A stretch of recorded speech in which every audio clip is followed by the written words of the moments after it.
Lods, magandang araw po sa inyo lahat. At for today's video po, bibigyan ko po kayo ng mga senyales na type o gusto ka ng isang babae. At simulan na natin kagad yan pagkatapos ng intro.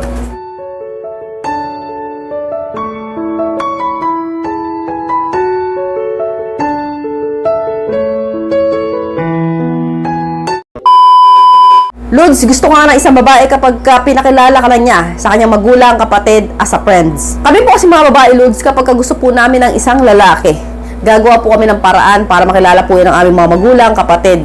So, pinapakilala po namin bilang isang kaibigan. Ibig sabihin po kasi nito, inihahanda po namin kayo para maging jowa o maging future husband. Ganun po. So, kaya kapag po ang isang babae, pinakalala ka na sa kanyang mga magulang o sa kanyang mga mahal sa buhay, kahit kaibigan pa lang, ibig sabihin po niyan, type ka niya. At punta na nga po tayo sa senyales number 2. Sobrang bait sa'yo. So kapag po ang isang babae ay type o gusto ka, para mapansin mo siya, magpapa-impress po yan sa'yo. Tutulungan ka yan kahit sa napakalit na bagay lang para mapansin mo siya. So mag-o-offer po sa'yo yan kahit na anong tulong, kahit sa pera, o pagkain, o kahit bagay, ganyan. Para bang ikaw yung nililigawan. So mararamdaman niyo po sa isang babae na gusto ko talaga nito kapag ganito po siya kalapit sa'yo. Punta na po tayo sa number 3. Laging nakangiti kahit corny ang mga jokes mo. So kapag po ang isang babae ay lagi mong napapatawa kahit na ang corny-corny na mga sinasabi mo, kahit wala namang kwenta, wala namang saysay, laging nakangiti, tuwan-tuwa sa mga sinasabi mo, tapos talagang laging nakikinig sa'yo, no? Yung talagang willing-willing siyang makinig ng mga kwento mo kahit wala namang kwenta. So ang babae po kapag po ganyan sa'yo, ibig sabihin po niyan type ka niyan. Kasi po kami mga babae, pag ayaw po namin ng isang lalaki, wala po kaming oras makinig sa mga istorya ninyo. Pero kapag gusto po namin kayo, tuwan-tuwa po kami na nag-o-open po kayo sa amin.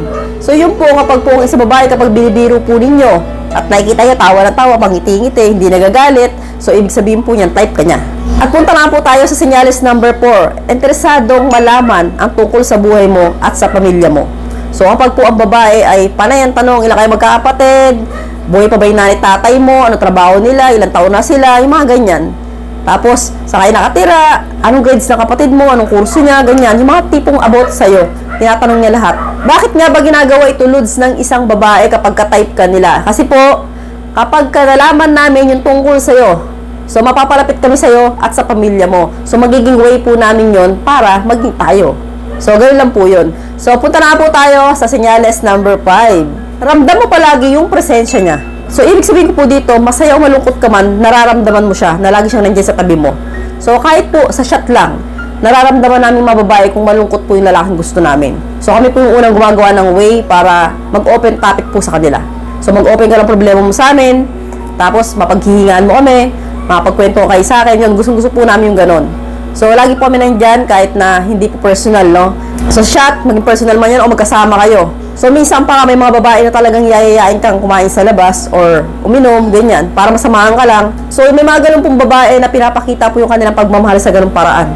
So, parang ang dating sa mga lalaki, nandito lang ako. So, whenever you need me, ganon.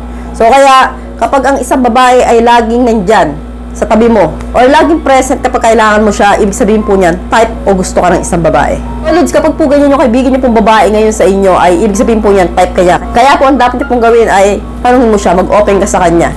So, kung nararamdaman niyo naman po na gusto niyo rin siya, then ask her. So, mag-open ka rin po ng feeling sa kanya para po, yan. So, para po yan, no, yung pagiging magkaibigan po ninyo ay mauwi po sa pagiging magjowa. So, ganoon lang po yun, huwag ka pong mahiya. Gora ka na. So, hanggang dito na lang po tayo, Lods. Maraming salamat sa pagbisita. See you again to my next video. God bless. Bye-bye!